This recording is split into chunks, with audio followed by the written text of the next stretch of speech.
Have you smelt it? Have you smelt it too? That scent, that peculiar little whiff in the air.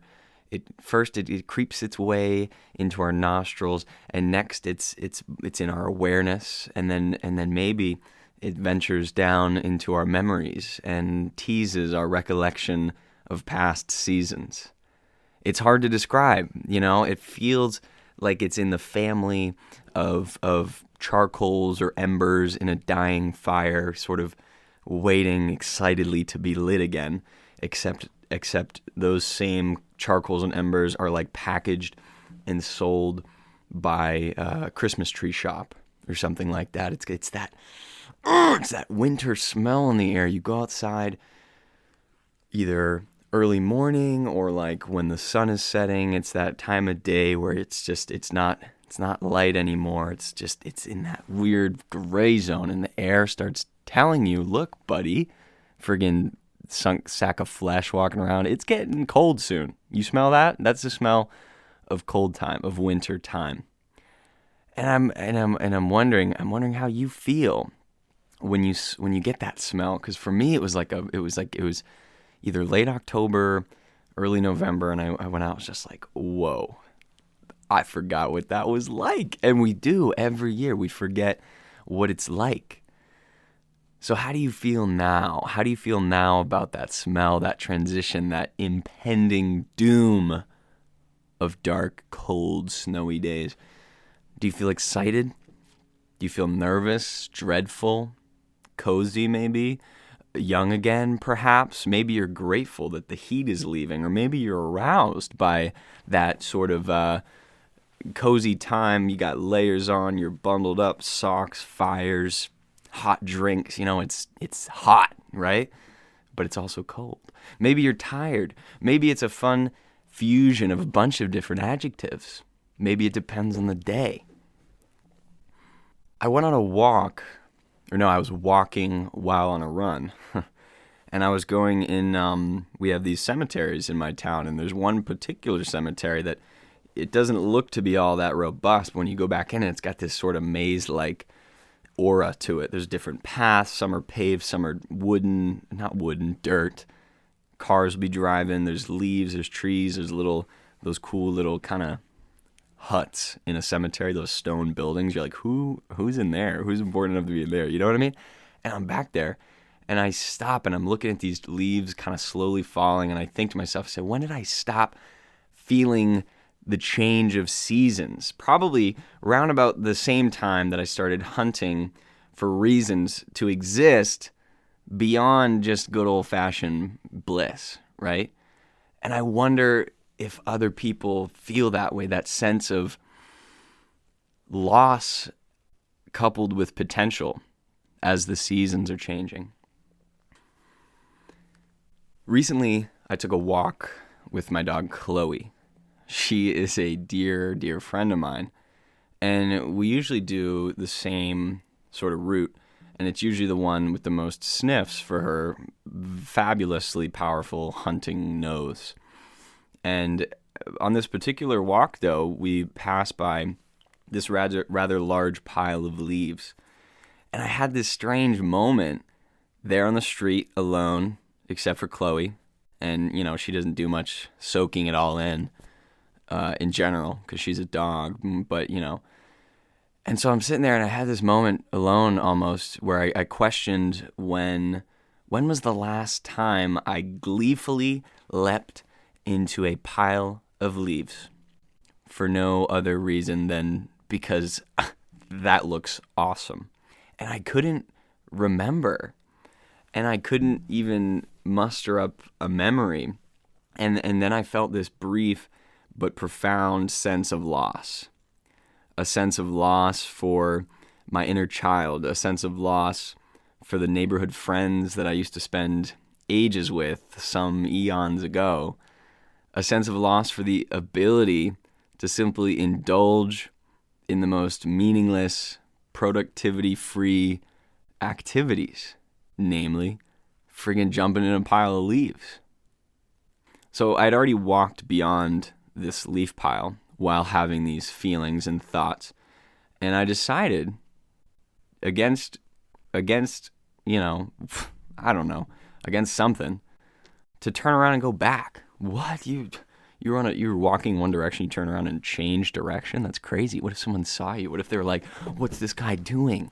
Yeah, I thought about that, and I overcame it. I said, I don't care what people think. So I walked back, and I walked right up to the pile's perimeter, turned around, and trust fell right into her cold, crispy embrace.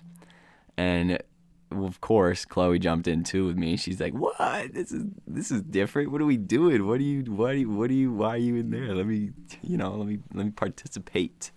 That's what dogs are doing. They just want to participate. Oh my God! And that smell, right? You know it. Like maybe you can't muster it up, but you know it when it's there. That smell of leaves, that crunch, that little tickle happening, all sorts of places on your body. That almost warmth, the safety of it. You're just like hugged by all these leaves just chilling there. And then you get those kind of like giggles like, oh, what am I doing, right? You know what I mean? It's awesome. It's awesome. Oh, how I yearn. Oh, how I yearn for those sights and those smells, inhaled then through nostrils of mine as a child. But now I'm impaled by gospels of man. I'm defiled. You know? Christ, you can't even sit and enjoy something anymore. Someone's like, well, what do you think about this thing that has no relevance to your life, nor will it ever, but it's going to depend a lot about how I perceive you for the coming future, because this opinion that you should hold on this thing that you knew nothing about before today is going to determine your worth. It's just a bunch of that now, you know? I'm sick of that. I'm sick of it! Anyways. There's this guy called Hercules. He's probably the same one you're thinking about. Famous old Greek warrior.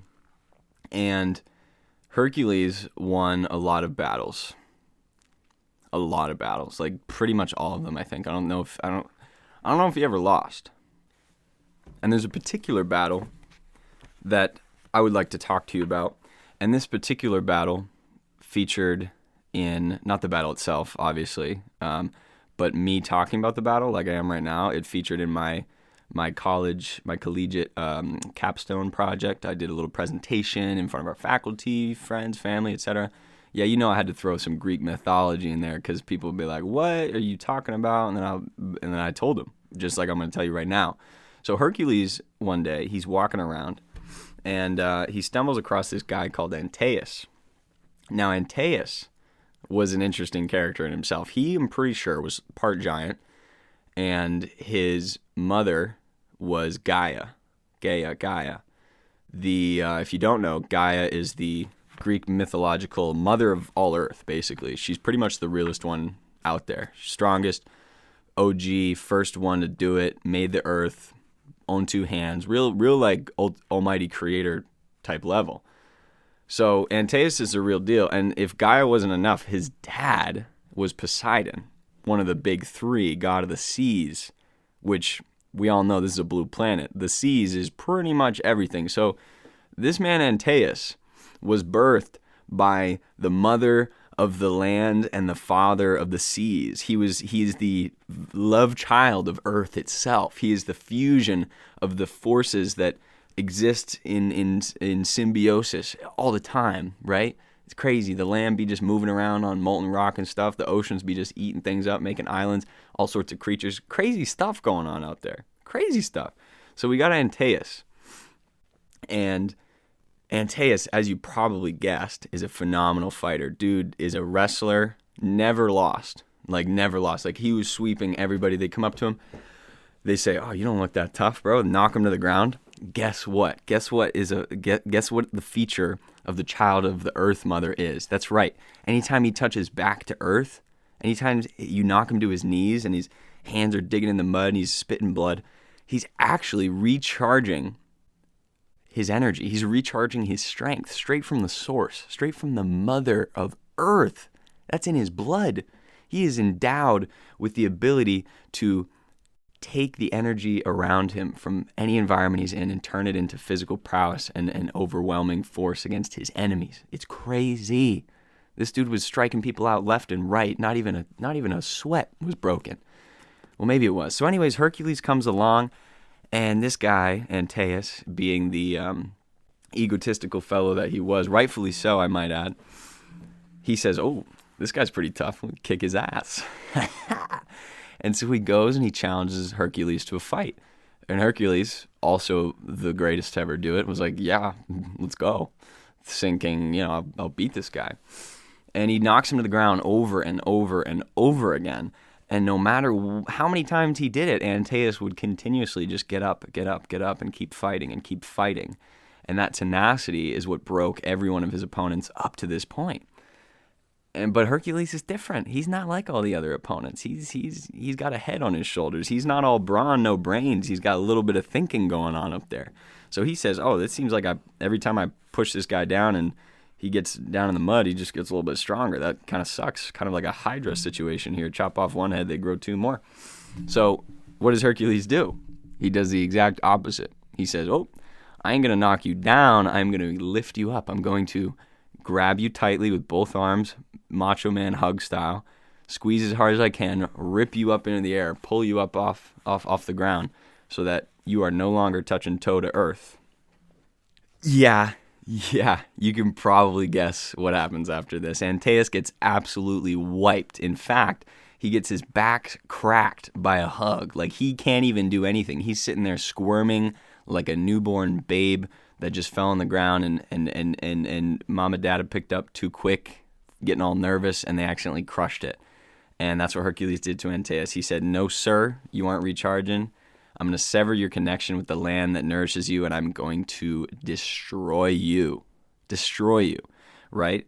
And so now you might be asking yourself, that's all well and good. Thank you for the history lesson, but what the hell are you talking about? And I'm going to get there. So this brings me to my point. You can hear me flipping some pages because I'm about to make my point using someone else's words, which is super fun because it takes so much of the effort out of it, right? So just give me a moment here to get to my page. Here we are. This is a quote from my man Bill Bryson. He's an author of a lot of different things. So, yeah, go read him or whatever. But this quote is from page 200 of A Walk in the Woods, which blockbuster banger of a book turned into a movie. He's famous or whatever. And as he's closing out this chapter, he makes a very interesting and I think truthful observation. He says, in America, alas, beauty has become something you drive to, and nature an either-or proposition. Either you ruthlessly subjugate it, as at Talks Dam and a million other places, or you deify it. Deify it? Treat it as something holy and remote, a thing apart, as along the Appalachian Trail. Seldom would it occur to anyone on either side that people and nature could coexist to their mutual benefit.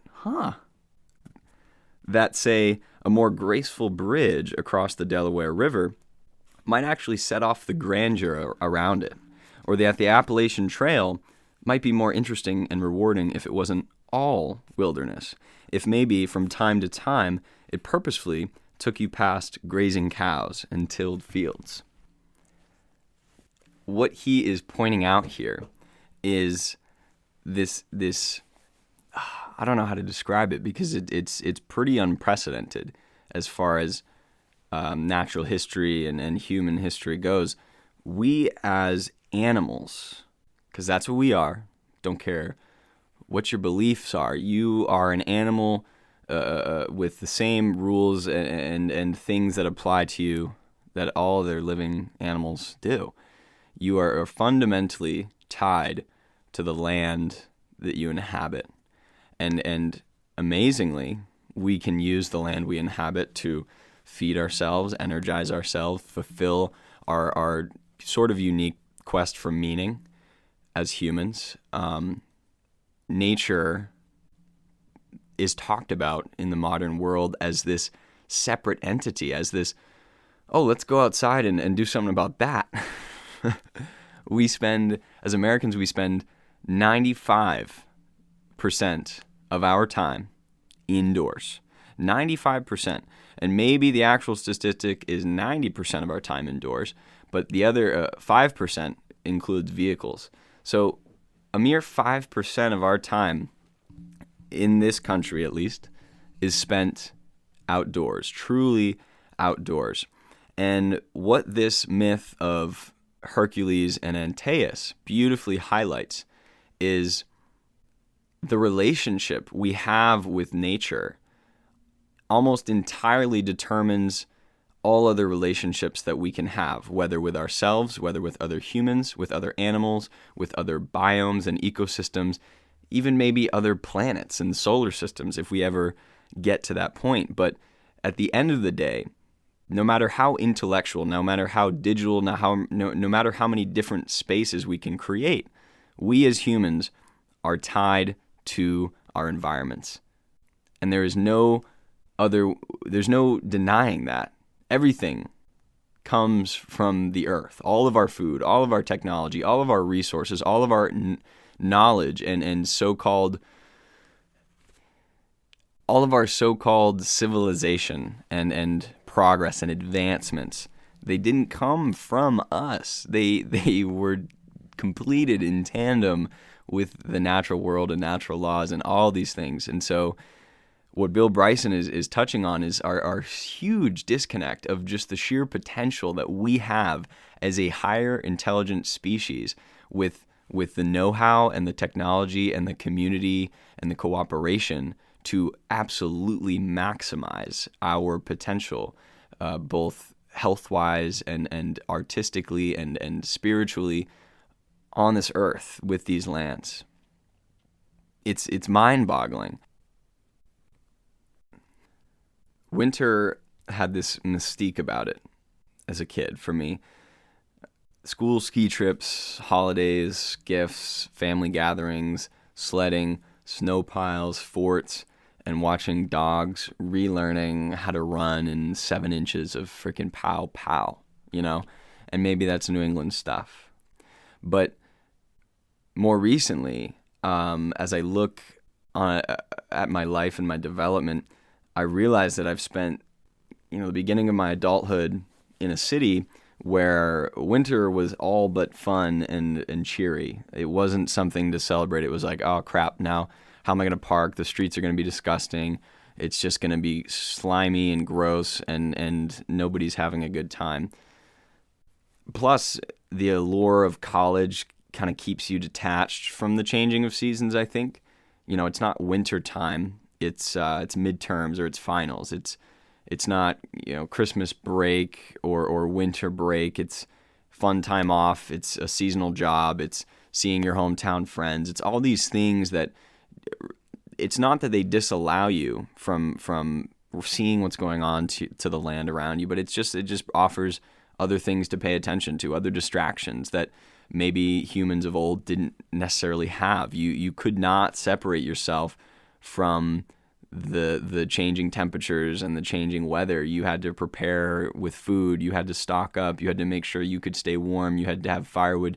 There was no escaping the preparation for seasons, but there are a lot of escapes now. I mean, I worked at this golf club the past few months, and the majority of the members there just moved down south for the wintertime. Like we as humans have this phenomenal capacity now to say, no, I don't really jive with that entire climate region. I'm just going to go to another part of the world. That's a phenomenal power that we have, and there's absolutely nothing wrong with that. I think it's a magical thing, but something can be good and also have unintended side effects and consequences. And one of those consequences, in my view, is that as individuals, collectively, we are so tapped out of what's happening around us naturally and why maybe ourselves are changing, maybe your skin is changing, maybe your sinuses are getting clogged. All these things are happening to your body, and it can be easy to say, well, it's a change of the seasons, but maybe not. Did everyone suffer seasonal cold flus? Did everyone, always have the same pains and rashes when the wintertime comes? Who knows? Who's to say? But I would hope that no. I would hope that there's a way that we can balance ourselves out with the seasons as they come and as they go, and be more intentional about the way we interact with our own bodies and the way we interact with the bodies, quote unquote, of the lands around us, and the temperatures and the weather bodies, all these bodies that are interacting all the time. We can recognize them and we can do something about it. It's crazy. Like, yeah, duh. Like, oh, what? You can recognize input and output and change one to get it. Yeah, obviously, right? But why would we when I can just, watch people wakeboard in Turks and Caicos all winter long and feel bad about where I am and hate where I live when I could, all these other people living in tropics. It's crazy. It's crazy with the spaces we inhabit, But anyways, a couple months ago, more or less, I stumbled upon this book. And when I say stumbled upon a book, I didn't. It was a crazy thing, but that's for another time. This book found me, that's how I feel. This book found me for not just the reasons I'm about to describe, but the whole thing, But anyways, stumbled on this book, and it was October. All right, fine, I'll tell you part of the story. It was October. I was with some of my bestest friends in the world, and we were on a fun trip. We were out in the mountains, and it's cold, and we're camping, and we're doing all these things. And the way back, we're hitting some shops, and we passed an antique store, and I was like, shit. And I was driving, so I pulled a U-turn, pulled into a lot, went there, and we look around the shop. They have books and clothes and, knickknacks and things. And on the way out, I hadn't found anything. Found a shirt. It was cool. But on the way out, they had this little box, and it just said free books. I was like, what? A business that sells books right inside this door chose to just randomly pick books to give out for free outside the store? It was crazy. Blew my mind. So of course I had to look in it. Of course I found 2 books, one of which was this book I'm holding right now called October Light, written by John Gardner. And if you know me, you know I was born in October. And if you know me, you know I'm the light of my freaking world. So obviously I had to pick up this book. And I did. And I read it, and I loved it. And there's a bunch of sticky notes in it. And one of the biggest things that it did for me was just sort of open my eyes to a very close to home way of living. And when I say close to home, I mean it takes place in Vermont in around the 1970s era. And I live in New Hampshire, so Vermont is just a hop, skip away. And so it's this different place and this different time with these characters who are farmers, and that's their trade. And so this is a world that I really don't have any insight into. So that alone was really interesting for me. But it gave this beautiful, interwoven in the story, they gave these beautiful excerpts almost on winter. And they described seasonality and symbiosis with seasons in a way that was just so direct. At least it felt direct. Obviously, I don't know how true anything is since I'm not a farmer, but that is all to say, I'm going to read it to you. And, this is just a practice for when I narrate audiobooks for the rest of my life as passive income. But here we go. This is an excerpt from October Light by John Gardner. Thank you. It was early, but dark as a pit outside. When they happened to look out, turning from the oval wooden table near the bar, it seemed to them all, one way or another, a surprising and vaguely unnatural thing. Though they'd seen it every year of their lives, that sudden contraction of daylight in October, the first deep down convincing proof that locking time, and after that winter and deep snow and cold, were coming. Whether or not they cared for winter, some claimed they did, some claimed they didn't. Every one of them felt a subdued excitement, a new aliveness that was more, in fact, than just the seasonal change in their chemistry. Summer, for all its beauty on those mountain slope farms, meant back-breaking work, long hours on the tractor where you struggled against the stiff upgrade pole of the steering wheel and fought till you ached against the jerk and jab of the plow lift lever as the plow points skittered over stones. And then later in July, it meant having bales in the still, dead heat, with bees all around you, first cousins to the fairies, but nothing magical about a swarm of impinged-on bees in a dry, hot haylot in July. No magic in anything except, perhaps, to the tourists who came like a plague of locusts and had time to watch the otters in the high mountain streams or the foal in the shadow of the barn. August was cooler, though still high summer. So cool in the morning and evening at times, especially those mornings and occasional evenings when mist filled the valleys, that it was best to have a fire in the wood stove. But August meant even more work than before. Still hay to get in, but also sweet corn, potatoes, and tomatoes, and now wheat and oats, grain sacks to throw, your eyes and ears and nostrils full of dust, harsh chaff in the cracks around your neck.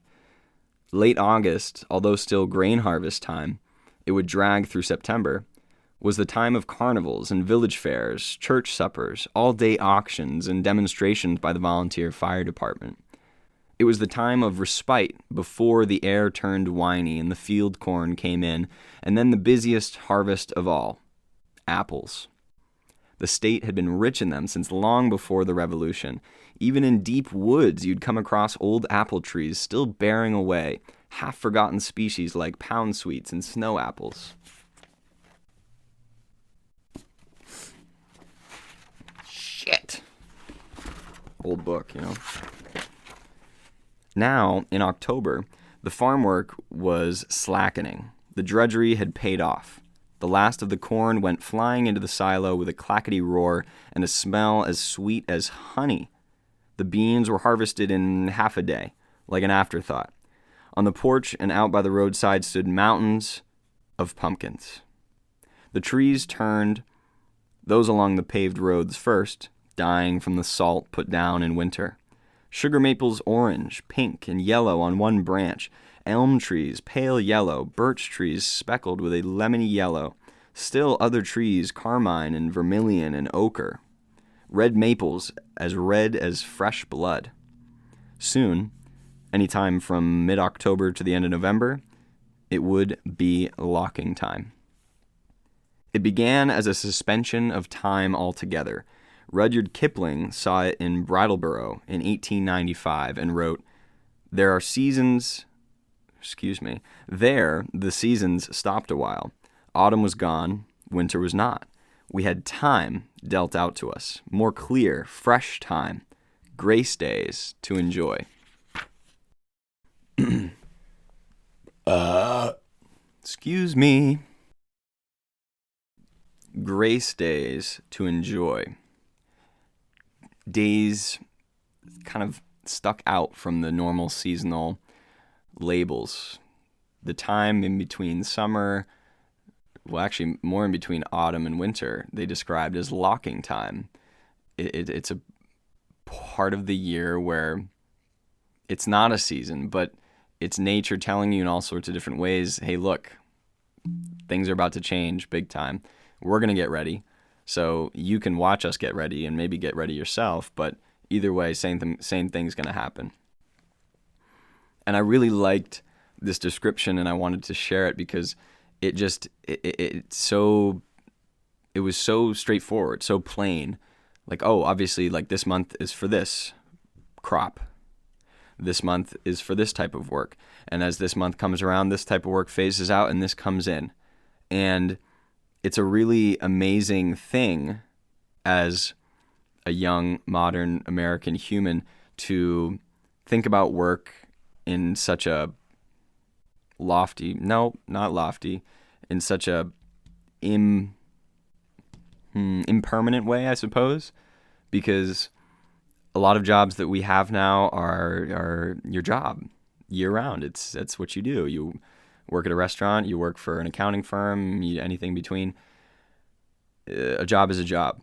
And we live in a time where it doesn't matter what's going on outside. Like, you can still get your work done. And that's a beautiful thing in a lot of ways. But in some other ways, it's not, maybe. And someone I worked with at the golf club, I asked her, I was like, kind of jokingly, and I was pondering this sort of topic that I wanted to explore. And I was like, when was the last time, like, do you notice, just basically saying, we're in November, some days are warm, etc. Like, winter's coming. Like, when was the last time you noticed things changing? And she looks at me, she's like, I don't. I just work. And she said it so matter-of-factly and obviously, and I chuckled. I'm like, yeah, that makes sense. I feel that 100%. Whether it's school, whether it's a job, we don't need to care. We don't need to. And maybe you do, but at least from my perspective, I have the luxury of not having to change much about my lifestyle, at least by all appearances on the surface, when the seasons change. And that's such a crazy thing to be an animal and to just be able to like look outside and be like, not my problem. Not my problem. I still got the grocery store open. I can click my heat on. I could bundle up with my heated blanket, weighted blanket, whatever. Like, we can do those things, and it's amazing. But at the same time, little chipmunks are still out there religiously gathering acorns, filling a hole with them, and then they are going to sit on that pile of acorns and sleep through the entire winter. They did their work. They did their work. Summertime, spring, they're like hustling every single day, just getting their work done, surviving, thriving, mating, whatever you're going to do. And then winter comes and they just, all right, shit, we're chilling now. We are relaxing. Not a single thought is going through their head. Now imagine that. Imagine an existence where you could just totally clock out for like a 5-month period, depending on where you are in the world. 5 months, that's almost half the year. You can just say, I've done that. We're good. Let me just charge up, keep my energy. Like, it's a beautiful thing. It is an absolutely beautiful thing, because when you think about life, that shit is hard. Nothing about living creatures makes sense. We shouldn't be able to be alive so easily because the ingredients for life are seemingly so rare in the universe, yet here we are. We can push ourselves to the limit. Like, life is so rare, but it's also so hard to kill life. Like, even if nuclear bombs went off everywhere in the earth right now, like something would make it, and then something would bring everything back. Like, it's crazy, the tenacity that life has, and it's, it's like a human. Like, what do we love about human stories? Humans are persistent. We can beat aliens because we work together. Like, all these stories we tell about ourselves of this amazing resilience and this human spirit and persistence, determination. These are qualities of the natural world. They are not our own. They are from the stuff that makes us up. It is imbued. It comes with the package. It's a package deal. You're alive. You will have the capacity to strive. And that came off the tongue perfectly. But anyways, I think that what's beautiful about acknowledging winter is that you're acknowledging the necessity of rest. You're acknowledging the necessity of time off, of turning the dial down, of lowering the volume, allowing motion to slow down everywhere, not just, the air physics of particles moving quickly, but that's kind of what it is, right? Like, hot air is air where the particles are moving fast. They have high energy. And cold air is when they're moving slowly. They're chilling, low energy. And the crazy opportunity that we have as a human that feels the impacts of winter, maybe you don't, so shut the hell up. Go listen to something else. But we have this opportunity to say, okay, outdoors, I see you telling me to slow it down. I'm going to listen to you. But we also have the opportunity to say, I don't give a flying fadoodle. I'm going to keep doing what I'm doing. And that's an interesting thing. And I'm not trying to convince you of anything here, I don't think. All I'm trying to do is broaden the conversation on winter, because it's really just, we're in such a fascinating situation. And I think, it's just worth talking about. So yeah, right? We're in a time where seasons are socialized and commercialized. It can be so easy to fall victim to the excitements or depressions of the people around us when it comes to seasons. Like, oh my God, it's summer. Oh, I've been waiting for this for all winter. I've been working out, getting my summer bod. I'm excited to go, live it up and do fun activities. But, maybe you're over here literally at the pits of despair and you're like, why would I want summer right now? Why would I want the weather and the entire outdoors to go against my mood and my inner world? Why would I want these horrible, dark pits of sadness within me to be mirrored by sunny, happy days? That sucks. That's horrible. I want the whole world to be sad with me. Maybe you don't feel that way. And then maybe on the flip side, it's winter and you're at the peak. You're like, oh my God, I feel amazing. I've been doing so many great things for my health, my career, my relationships. But meanwhile, everyone's like, ugh, it sucks. Winter, back to school. Oh, these things, it's cold and snowy. I hate it. I want to move somewhere else, blah, blah, blah, blah. And that can be kind of like, oh shit, that sucks. But I'm here to tell you, it doesn't freaking matter. It doesn't matter a jiffy. Like you can take the seasons in whatever stride you want, and it's amazing that you have that power. But I caution you that there is a wrong choice. Maybe not the wrong choice, but there is a destructive choice. There's a constructive choice. And maybe there's multiple of each type. There's not just one good, one whatever. But it's up to you. Maya Angelou said, I'll be cracking myself up. Maya Angelou said, if you don't like something, change it. And if you can't change it, great example would be the seasons. Can't change those. If you can't change it, change your attitude about it. And that's some bars. And that's, pretty widely applicable. But anyways, from my view, this this situation that I'm sort of outlining here, our overall disconnection with nature, lack of awareness of seasonal change, and lack of tapping into the potential of that seasonal change, both spiritually, health-wise, and blah, blah, blah, blah, blah. I think a lot of it comes from transnational and international commerce, where there's no such thing as a food that you can't have when you want to have it, and for hundreds and thousands of years of human history, you got to eat what the land gives you. That's about it. There's no, oh, I feel like this today. Oh, I feel like having some of this. It's not really my thing today. I think I'm going to want something a little different. Bro, that is the craziest luxury ever, to be able to choose what you want to eat at any time and then just sort of not finish it because you're just not jiving with it. That's crazy, bro. It is winter time. It is time to stock up. It is time to make sure that you have resources to survive until the spring. Otherwise, you're going to die. That's why in American history, you always say oh, congratulations, Jamestown made it through a winter. Making it through a winter was an accomplishment. Making it through a winter was beating the odds. Making it through a winter was overcoming death, spitting it at his face and saying, no, no, no, not today. Not this year, at least. Maybe next year. You try again next year, but I'm going to try again. That's what we did. And I don't know about you, but damn it if that doesn't build something in you. Damn it if that doesn't build resolve and character and tenacity and gratitude most prominently. How grateful are you for the spring when you have been suffering all winter? Say what you want about suffering and bad feelings, but bro, that shit is necessary to even have the good ones. Tell me I'm wrong. Tell me I'm wrong, because you don't know a thing about what feels good. You don't know a thing about lying in the sun unless you have laid in the darkness and shivered. Anyways, that was a little intense.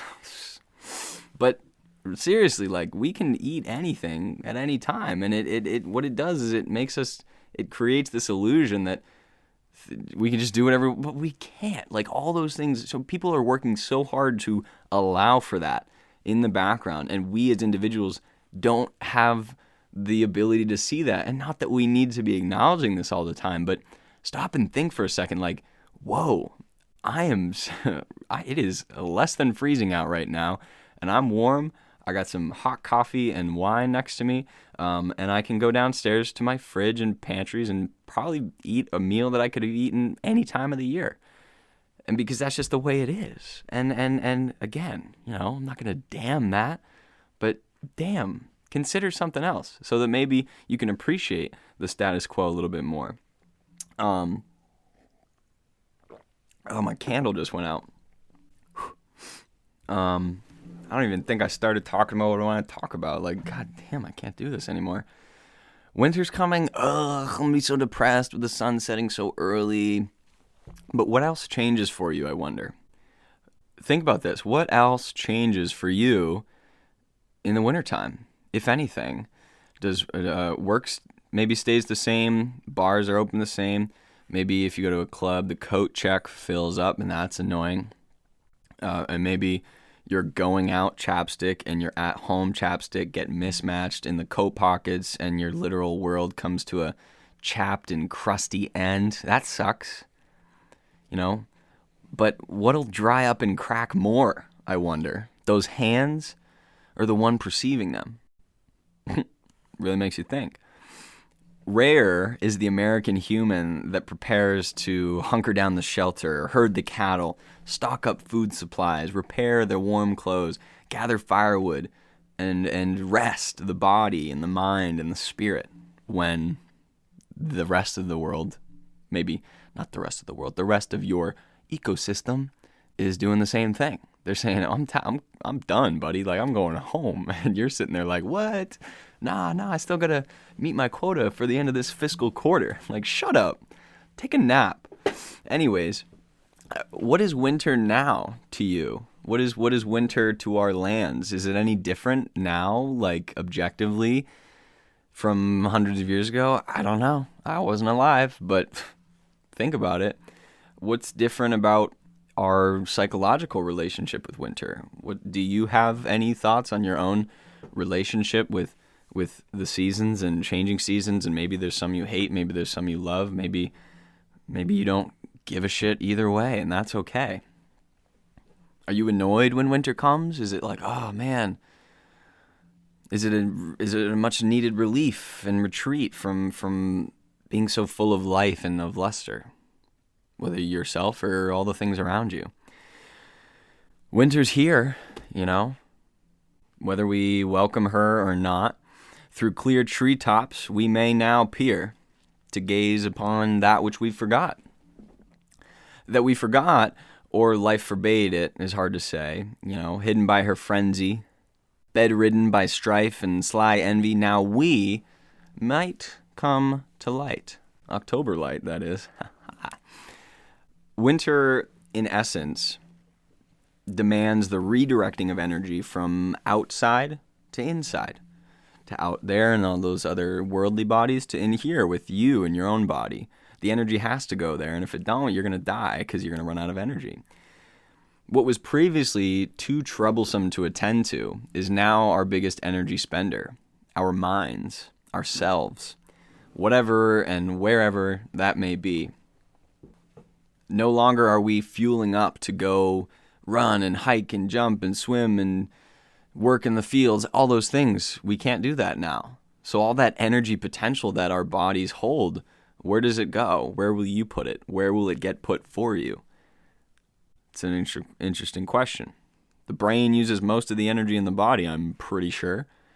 And what better recipe for sitting and sadly overthinking than really short sunlight days and not too much heat to go out and enjoy. You just got to sit inside and do nothing, like Bo Burnham style, some COVID lockdown type stuff. Is that what winter is now? Is winter COVID lockdown energy? I don't know. Some people maybe that never left. Maybe that came and has maintained. It's a scary thing. Our bodies are taking a break from cooling us down, and hopefully they've enjoyed that brief little autumn reprieve of kind of nice, cool temperatures, not too much heating up, not too much cooling down. But pretty soon they're going to be, they're already getting back to work to keep us warm now. So this is a real thing. If you didn't have any answers to the question of what changes for you, let this be an answer. Your body and all the energy you consume is no longer trying to keep you cool enough. It's trying to keep you hot enough. And it's the opposite side of the same coin. Does that mean anything to you? Maybe not. You're like, oh, obviously cool. I don't even know if it means anything to me, but I'm bringing it up because it feels interesting. It feels like there's potential for something there. What am I warming up? Am I warming up my gallbladder, my intestines? Am I warming up my spirit? Am I warming up my heart? Am I warming up my relationships? Am I warming up my coziness, my family? Am I or am I gonna be cold? Am I gonna be distant? Am I gonna be bitter? It's interesting how we can just like you make a Venn diagram of like all the similarities between like anything nature-wise and humans, and like, God damn it, I can't see anything different. It's just like maybe that's my curse, but it's crazy. It's crazy, bro. Like, we can have the same traits as a season. And did we create that comparison, or did we just develop enough to pull it out of the ether, pull it out of beingness? I don't know, bro. I'm just sitting here like, damn. Let me sip my coffee. It's cold now because I've been talking for 45 minutes straight. Does it give you a fright? The going away of warm and starry nights and the coming dismay of colds and fluey fights.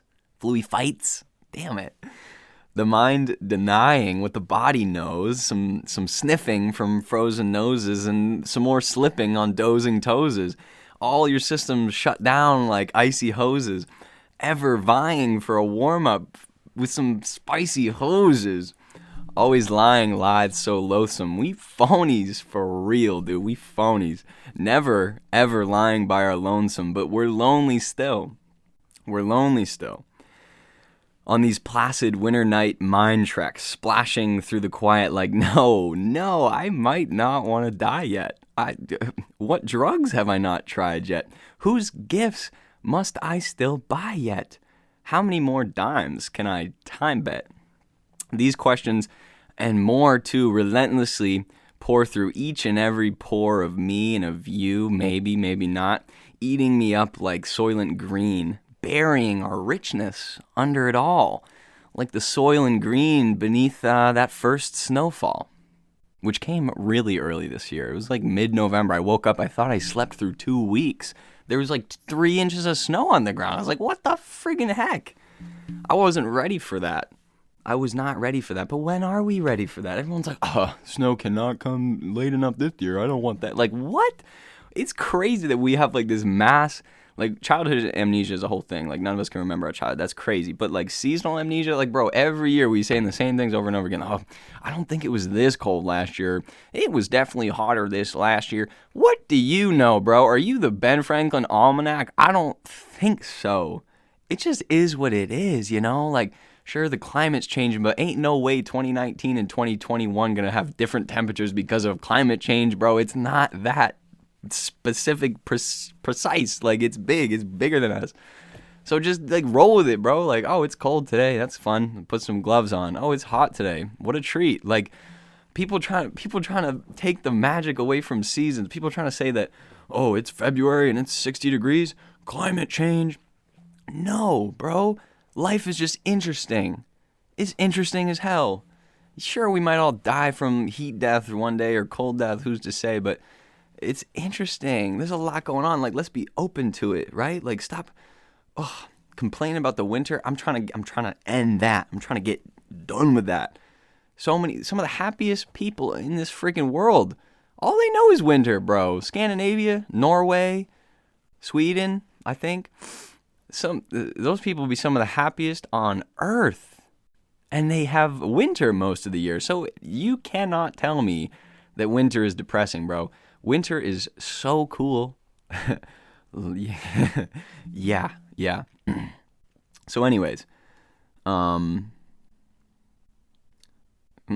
like, who are we to reject winter? Whether, like, verbally or emotionally or, like, physically reject it and, like, move away. Who are we to do that? Who are we to reject nature's time off? Bro, we always talking about wanting more PTO and better work-life balance. Let nature have that, too. You can't argue for something and then say, no, they can't have it either. Like, let nature have it. And by invert, let yourself have it. You are nature. Nothing else matter. Well, shut up.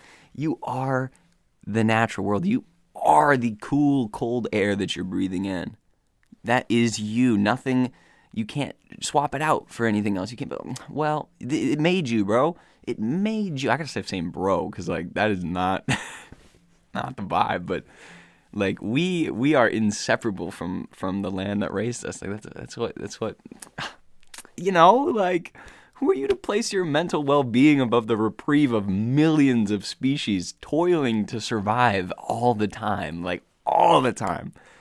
the level of effort that needs to be exerted from like a modern American to stay alive is crazy. I mean, I have no point of comparison, but it feels like it'd be crazy. Anyways, there's this song I like that just came out recently. It's by Gene Dawson. It's called No Seasons, and he spells seasons S-Z-N-S, which is slick because guess who's also on the song? SZA, which is spelled S-Z-A. Season, SZA, no season. Come on, it's good. And as I was like, developing this. Christ, it's been 50 minutes already. Okay, bear with me. So the song opens, and I'm not gonna sing it because his voice is one and only. Not that I couldn't, but his voice is one and only. I wouldn't do it justice. But he opens the song saying, I decided I don't like fall. I decided summer doesn't feel the same anymore. And winter makes me melt, makes me use my shell and melt myself. It was a little more minimal than that. I threw some contractions in there just to make it legible. So as I'm like pondering these ideas of like our relationship with the changing seasons and do we see the passage? Do we accept the passage of time and of whatever, right? He says, I don't like fall, and summer doesn't feel the same. And I really liked that sentiment of just expressing the sudden awareness of like, whoa, what? Like, where did the excitement for summer go? Like, I was a kid for a while, and it used to be every summer I get school off. But now once you enter the real world, you're like, oh my God, life just continues on and on and on, and with no breaks whatsoever, no built-in breaks. What? How are you supposed to do that? I don't know if that's where he's coming from, but that's what made me think of, And winter makes me melt myself, makes him use his shell and melt himself. And I thought that was really beautifully said because winter, we said things freezing up, right? But he says melt. So he's not going freezing point. He's not going water to ice. He's going ice to water. He's melting. So whether that's a good or bad thing, who's to say? But it's true that it carries this potential to alter our properties, right? Like water is water form, liquid form, you drink it, life bringer, right? But if it's frozen form, maybe you slip, crack your head open and die. Maybe if it's gaseous form, there's too much in the atmosphere and then carbon greenhouse gas effect, it goes crazy and then everyone dies. It's like water is this crazy life bringer and life taker depending on what form it's in. And in the same way, human beings can be life bringing or life sucking in both their human relationships, human habitats, and also natural habitats. We can suck the life and the goodness out of things or add so much to it depending on our orientation, depending on our properties and who we are and are we cold, are we bitter, are we distant, are we warm, are we buttery, are we savory? Like, it's so good. I don't know. So anyways, that's part one of the line that I'm going to be sharing with you. And then he goes on to say, in the spring, you can't hear a thing. All the birds and bees, nobody think. In the summertime, people off the brink. Great.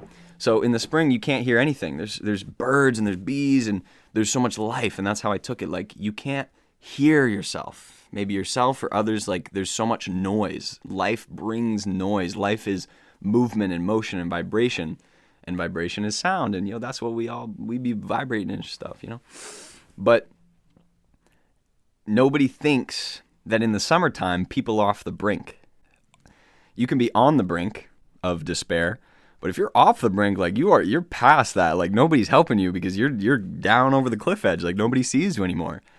And he's acknowledging nobody thinks that people can be terrible in the best part of the year. The seasons socially and collectively, we almost say, oh, thank God, things are looking up now that it's getting warmer. Maybe not, bro. Maybe it is perfectly timed where everything in your life is falling apart right as everything is getting nicer out. And that's a fascinating thing because our emotions and our moods are just like everything else is tied to the natural world. If you wake up off a 4-day stretch of depression, not doing anything, and then it's beautiful out, maybe that sinks you further and you want to reject it, but maybe it brings you out of the hole. And it's a fascinating power that has just perceiving weather can make or break your day and your week and your month. Like it's an insane thing that we just take for granted. So he says that, like, let's realize that we can still be terrible in the best times. And does that make people get neglected? Who knows? Summer is the highest month of crime and all these things. Like, is that because of the weather? Is it because of how we feel? Who's to say? But he completes this thought. In California, where he's from, we ain't got no seasons. It's all the same to me, because in the heat, we like to press repeat. Every day is every day. And I love this. I love it because I've never experienced living in a climate that's the same all the time, at least consistently for a long enough time to actually get that sense. But we don't have changing seasons where I live. It's just, each day is the same to me. There's no change. There's no new mystique coming with this new season. There's no exiting and entering. Every day is every day. In the heat, we press repeat. And maybe that's ideal for some people, but as someone who it seems like he's never experienced my situation, a New England type situation, and I've never experienced his, and here I am saying, like, let's stop rejecting winter and allow it to alter our lifestyle, allow it to alter our mood and our emotions and the things we focus on. And he's acknowledging that, like it's almost impossible to look at things differently. You don't get that nice closed chapter. All right, summer chapter is closed. Summer 2023, done. Now welcome winter. New outfits, new foods, new things, new activities. He doesn't get that. It's just the same year round because it's always nice and you can always do the same things. And so it's almost as if he's coming from the other side, questioning the validity of that. So it's this beautiful, wow, like humans and our what? Like, what? I don't know. He's saying like there's no interruption in the routine. There's no rest and reprieve. And that's so important. We all know how important that is. And it's interesting because obviously, humans have lived in all sorts of climates successfully, but how does in America, I got to bring myself back because, the whole world's different. It's crazy. But in America, we have such a large landmass with so many different biomes. We have deserts, high mountains, low flat grasslands. We have, in one corner, in another corner, it's super hot and thunderstorms, waves, oceans, and people buried under snow with no electricity. Like the scope of the American social culture is so different at all times, so much in part because of our seasons and the places that the loudest voices inhabit. LA and New York City, very different biomes, different climates. Of course, the people are going to do different things, feel differently. It's exciting. It gives variety. And you know what they say, variety be the spice of life. So let's welcome variety. Let's welcome the New England winters. Let's say, hell yeah, can't wait for another one. I'm going to get so introspective, get on my soup and hot chocolate bag and just like be warm. It's great. It's great, I think. And you can tell I'm trying to convince myself because I'm a hater too. Like, no, I have bad circulation and bad skin, and every year I get rashes and my toes get purple, and it's just this whole, it's suffering. It's suffering. Obviously we don't want suffering, but obviously I can't change the seasons, and obviously I don't have the money to just go to Florida for 6 months. So it's beautiful. I kind of just made this little mood board, if that's what you want to call it, of different like words and things that I want to say. So I'm a little scattered here, but I feel like I'm trying to paint an abstract painting. I'm not trying to let you know what this is because I don't know what this is. I don't know what I'm doing. Goodness gracious, it's been an hour. All right. So like, do I read all these words? I don't know. The absence of luster and beauty across our whole field of view, right? So now you go outside and there's no green, there's no chirps, there's some chirps, there's just not as much. There's a lot less happening visually, smell-wise, audio-wise. But what this does is it brings a spotlight to what little beauty remains, and it amplifies it 10 times over. So for example, the other day I was watching this cluster of cardinals, and a bustling blue jay or two. They're having some very lively debating along with maybe some mating. They fluttered around some dead bushes for a little while. They're chirping. I say, Dad, come over. Look at this. It's cool. And these beautiful 3 red cardinals, males, I believe, and then 3 females, and they're all running around, and I don't know what they're doing. Maybe they're having a cookout, but it was just like all I could see was this beautiful red amongst dead branches and nothing. And it struck me like, wow, maybe a few months ago I'd be like, wow, that's a beautiful little cardinal. But now this cardinal was the only thing worth looking at in my field of view. And it made me appreciate that little guy so much more, those little fellas. And because they're still out here, I'm like, it's cold out. What are you doing out here? But they don't care. They're like, yeah, this is life. This is life. I'm not going to complain. So why are you complaining, human, with fur clothes and heat? Like, what? Crazy. I'll be damned if that cardinal wasn't 10 times as beautiful, boldly bloodying the barren branches with its deep and proud reds. Like, what? Who made that, bro? I don't know.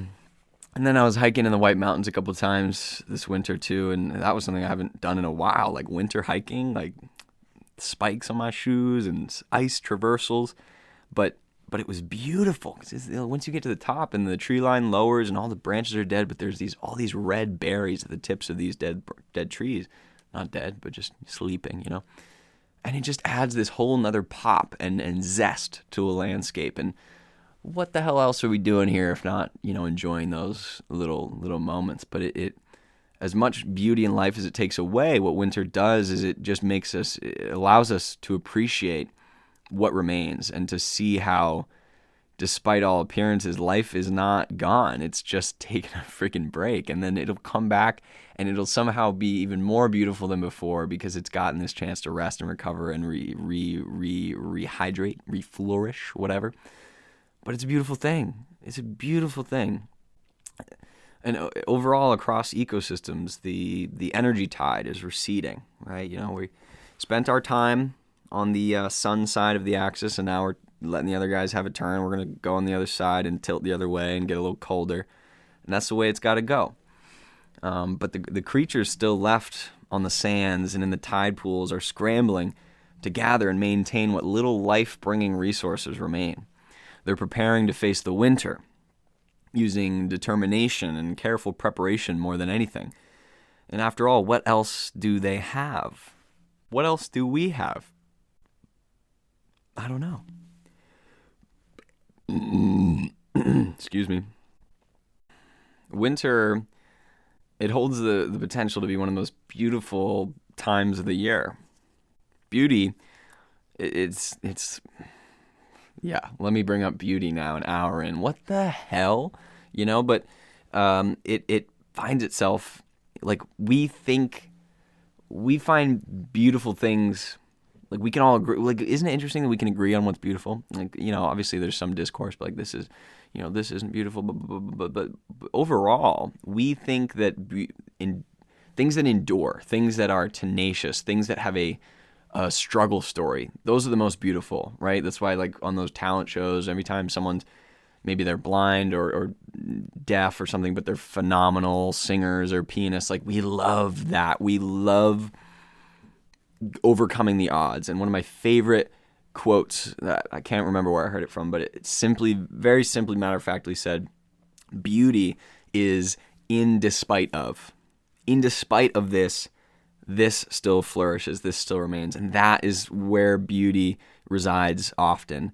And, think, for example, those pictures of like a barren wasteland or city street, but you have this one little flower growing up from a crack in a sidewalk. Why is that picture more beautiful maybe to some than a field of flowers? Because despite the death and the barrenness and the lack of life, life still remains. Despite not having 2 legs, this person still became a world-renowned gymnast. That is beautiful. We love that. So despite going through a time when things are dark and cold and gloomy and dry, we can still fill ourselves and others with life and luster and vigor and just freaking good vibes, man, So I guess this brings me to an ending point here. And I don't know, I just black out all the time whenever I start talking about things. You know how? Let me just be honest. You know how hard, you know how difficult it has been for me to sit here and do this. Don't get me wrong. I've been having so much fun this past hour and 6 minutes. So much fun, but it was a struggle. It is a struggle to get here, to stay here right now, to continue talking, and to have, confidence in what I'm saying. Like, there are so many moments where I doubt and I question, I second guess, and I say, like, I have something written down. Does that make sense? Does that read right? Am I coming across the way I want to come across? And it's been, it's so hard to shed that. And that I'm like pre-critical of my own anything that I do. For what? For whose sake? I don't know. But it's there, and it's vicious at times, absolutely vicious, and it can be so discouraging and so limiting. It's like I'm living in this little box that keeps shrinking and shrinking each time I go to make something, and I say no, I can't. Oh, that's not good. And it shrinks me further into this box. And I'll be honest, like as I'm talking here, I mean, probably like 10 minutes in, I hit this runner's high, and I'm like, this is so fun. I love doing this. And I'm grateful to be able to, and to like, even the imagination that someone's like sitting here listening and being like, oh yeah, I hear what you're saying. Like, it's crazy. It's bringing tears to my eyes. And it's just like thinking about all the work, or either literal work or just like mental work, like thought work, just pushing through mental barriers, all that effort. It's funny how it can just evaporate like in a second. You're like, what did I even do that for? Like, what was I worrying about? And that's how I feel right now, I think. And that's how I want to go into this winter of like, okay, like, yes, there is going to be struggle there. There will be inevitable difficulties that just come with the times. It comes with the seasons. It comes with the person, the relationship, whatever it is. There will be this coldness and this darkness and this dryness to things. But despite that, you still hold the potential. You still hold the perspective to be able to take that summer heat, that warmth, that beauty, that color that lives still inside of you and lives still inside of me and all of us. You have the ability to bring that forward at any time. And even if it never comes forward, or if it doesn't come forward as soon as you think, it's still there. And that's what nature and her seasons can teach us, because every year, like suckers, we are collectively wowed by the trees and by the birds and the bees and the mountains.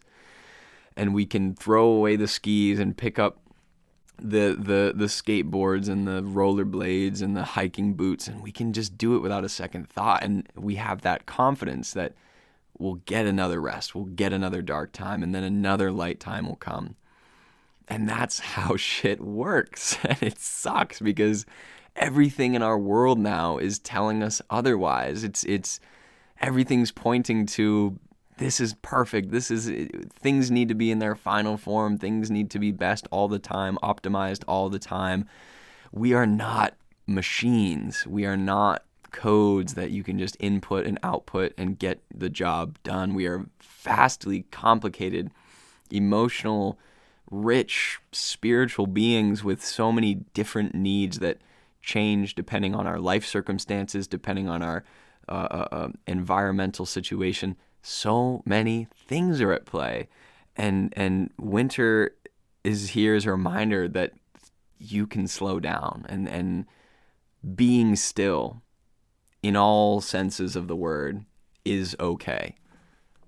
Whether physically right now being still, or career stillness, stagnation, it's a part of processes that are so far beyond our individual understanding, but it's okay. And that's big, that's big. It's amazing how just little shifts in perception of things can change your whole experience of them.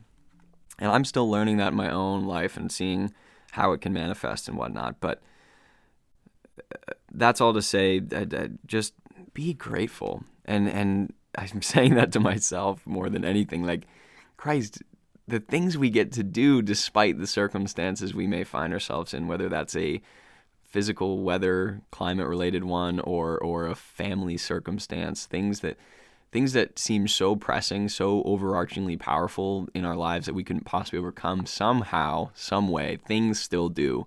People still have, and people still will. And the birds and the bees and the plants and the animals, everything will still come back, despite this season of death and this season of quiet. Everything's still waiting around the corner. And with all that in mind, I want to return to October Light and close with another excerpt from it, because interestingly enough, that first bit I read was towards the beginning of the book, and this second bit is towards the very end of it, and it's two of the only really times that it talks about the land in such an intimate way, because most of this book is about people.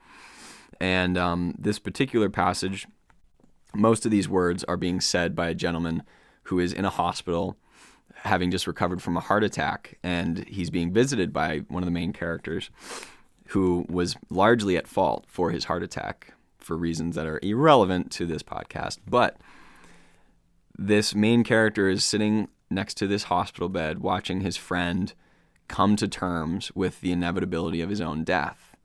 And it's absolutely beautiful, because it shows that despite this person who just he is accepting death, he is ready, he's on the doorstep, and he still finds beauty and reprieve. And so without further ado, let me just read it. Okay, once again, October Light, John Gardner, great book. Buy it or find it in a free box. People scoff, and this is going to be long, so I'm going to be done right after, I promise. Okay, it's a very old book, and the cover is like really pretty, but it's also very fragile, so I'm trying to manipulate the pages in a way that's not going to ruin everything for me. Obviously, you don't care about the cover, but I do. So without further ado, Mr. Ed, this is who's talking. Ed says, people scoff at TV. I believe you do, James. But let me tell you, we don't vote like we used to.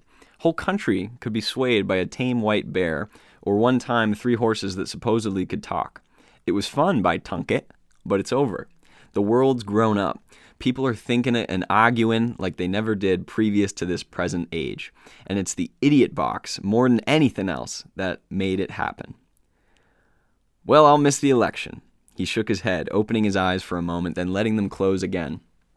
James gazed out at the monument, waiting, hoping for something. He could hardly have said what. He wiped his wet eyes. I'll tell you something, other things I'll miss if you ask me. James stirred himself to ask, but Ed went on. I'll miss walking out these last days of October, when the land's dying and the sky's over sharp, and finding where the deer are on their hind legs picking wild apples. And I'll miss winter, by guard. I've never gotten over how much snow can fall in just 5 short months of winter. Never mind November, start with the dark time, December. Blackest month of the year it is, and steadily increasing in blackness as the month draws on. Vermont's a lot farther north than most people realize, you know. A man I knew left the state a few years ago and moved south. Where he went was Canada, city of London, Ontario, to be precise, which is 125 miles south of where he started, which was St. Albans, Vermont. If he'd gone on to Kingsville, he would have been 200 miles south, sweltering in the sun.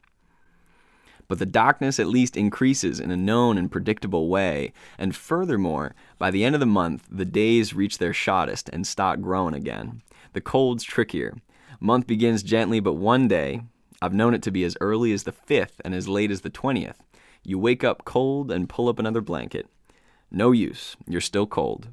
In the morning, you look at the thermometer and it's 8 below. Yesterday, the Walloon sack was open water. Today it's solid ice. Then January. That's the month of the snow. I don't mean more snowfalls, because it doesn't. So cold that even the clouds lock up tight.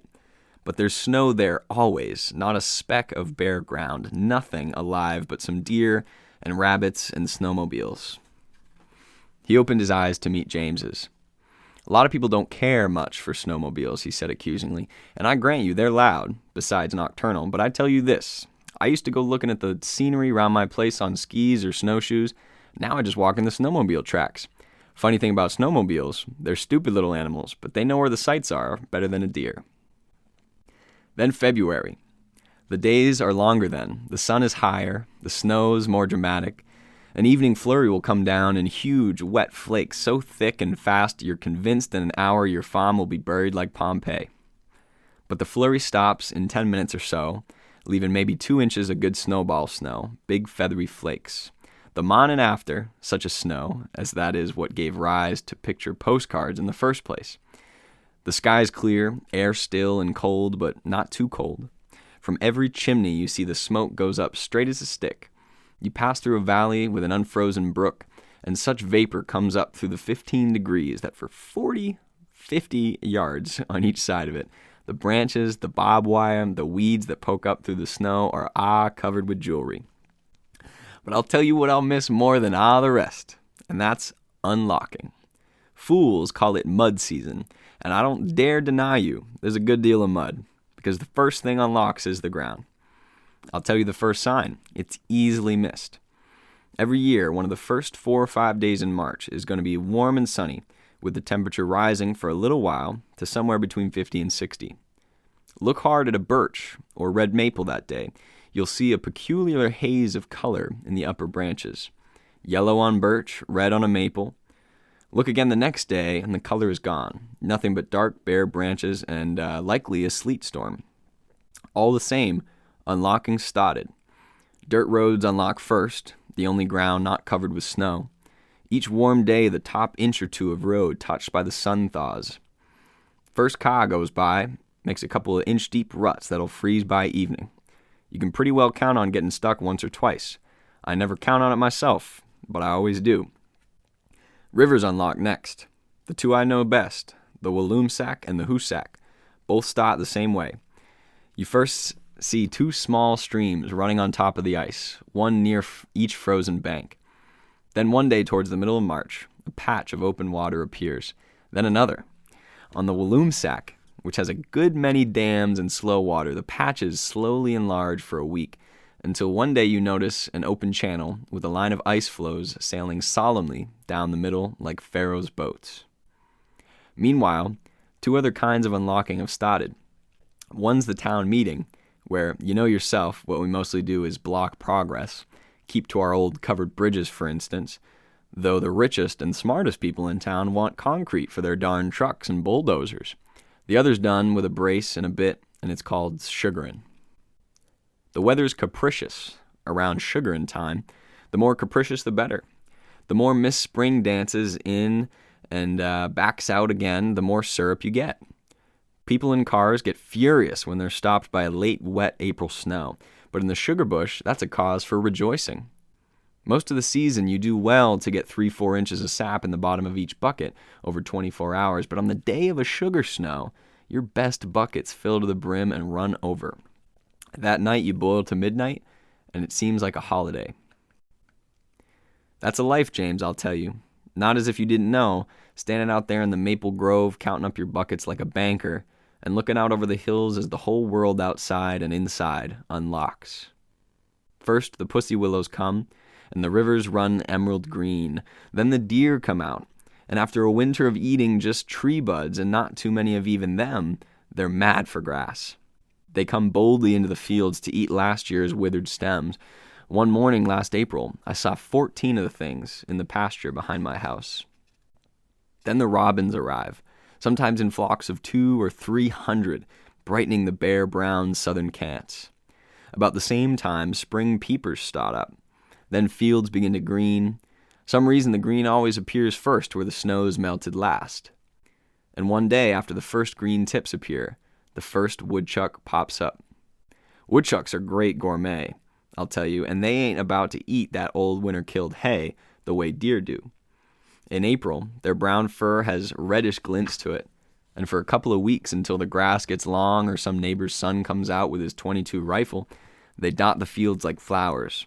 By that time, of course, it's no longer unlocking time. It's spring. I'll miss that this year, or anyway, take part in it in a way I never did before, but I can't complain. He smiled. James, how come you're listening to all this? James thought about it. And for context, he has a lisp from a severely damaged face in a fight and car crash. James thought about it and says, because, he said at least, if true. And that's how it's written, by the way. He's got a lisp. Ed's smile widened. That's what I tell my Ruth, he said. She's got good poems and bad poems, and she'll swear on the Bible she can't tell which is which. I explained to her only the good poems are exactly true. Like a good window thatch, James said, or hearth. That's it, Ed said. You got it.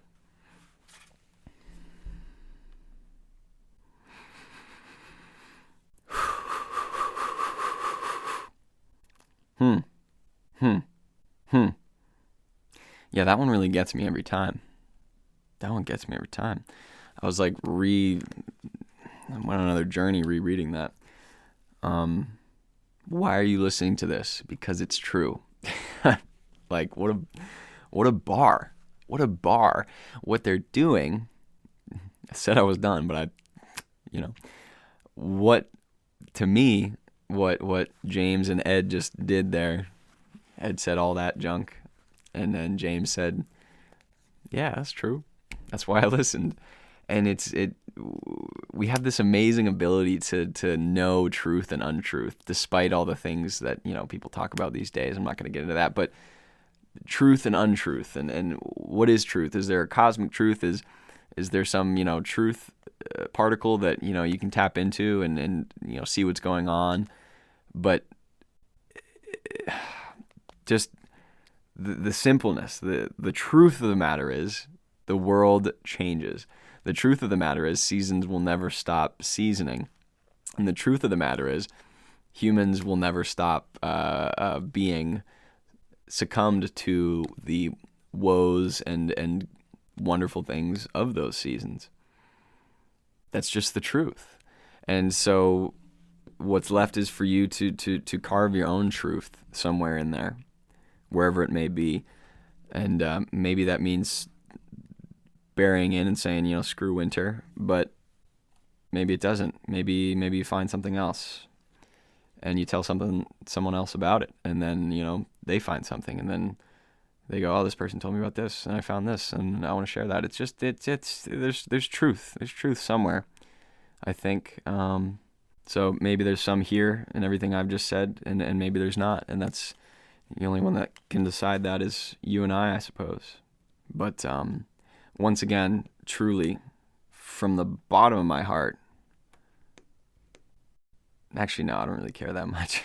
It's totally just, see, that's the learned thing too. Just thank you to my viewers and listeners. I don't care. This isn't for you.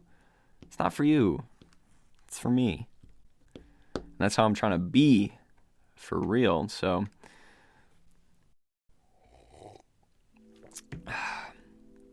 yeah. Cut it there.